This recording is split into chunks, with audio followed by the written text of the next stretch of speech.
Welcome back to Flick Summary. Today we'll be diving into a film titled Molly's Game. Enjoy the recap. A world-class mogul skier with Olympic ambitions, Molly Bloom is the product of her controlling father Larry's years of imposed training. Molly suffers a severe injury during an Olympic qualifying competition in 2002, ending her career. Molly decides to take a year off and relocate to Los Angeles in lieu of pursuing her original goal of attending law school. She works as a bottle service waitress at a club after arriving and meets Dean, an ostentatious but unsuccessful real estate developer. She takes on the role of his office manager, and he soon includes her in the management of his clandestine poker games.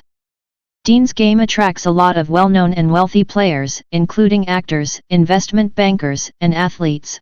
She makes a lot of money just from tips. Initially ignorant of poker etiquette, Molly quickly picks up how to solicit advice from the players. She specifically wants to entice new players to the game in order to please Player X, the most successful player. When Dean notices that Molly is becoming more independent in running the games, he makes an effort to control her before firing her. After 8 years of managing the game in Los Angeles, Molly decides to start her own poker series.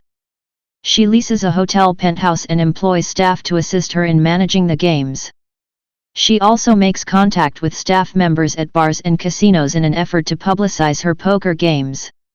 Many players, including Player X, decide to quit Dean's tournaments and join Molly.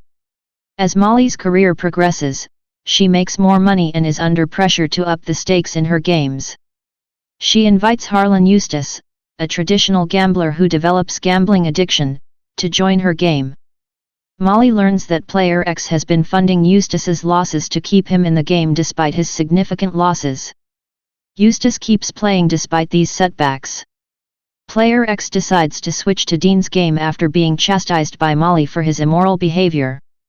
The other players then join him, leaving Molly's poker games empty. With the intention of starting a new underground poker game, Molly relocates to New York. Molly locates sufficient participants for several weekly games after reaching out to numerous wealthy New Yorkers. Despite her ongoing success, she cannot make up her losses when customers fail to pay. Her dealer persuades her to start taking a cut of big pots, which enables her to recover any potential losses while also putting her in legal trouble for operating an unauthorized casino. A Los Angeles player of hers is charged with operating a Ponzi scheme, and Molly is looked into and questioned about who attended her games. As the effects of the games start to wear off, Molly at this point develops a drug addiction. Along with other wealthy members of the Russian mafia, her players start to expand. Several Italian mafia members approach her and offer their assistance in extorting money from uncooperative players. When she refuses, someone breaks into her house, holds her at gunpoint, and threatens to kill her mother. 2 years later, Molly published a book in which she lists a few people who participated in her games and who have since moved out. After reading Molly's book, Charlie decides to help her with her legal issues because he believes she hasn't done anything wrong seriously enough to warrant a prison sentence. Charlie strikes a deal for Molly to get off with no jail time and get her money back in exchange for her gambling-related hard drives and digital records. In order to avoid having information about her players revealed, Molly declines this deal and enters a guilty plea. The judge sentences her to community service, probation, and a $200,000 fine on the grounds that she had not committed any serious crimes. Thanks for watching. Make sure to like and subscribe. And we'll see you on the next one.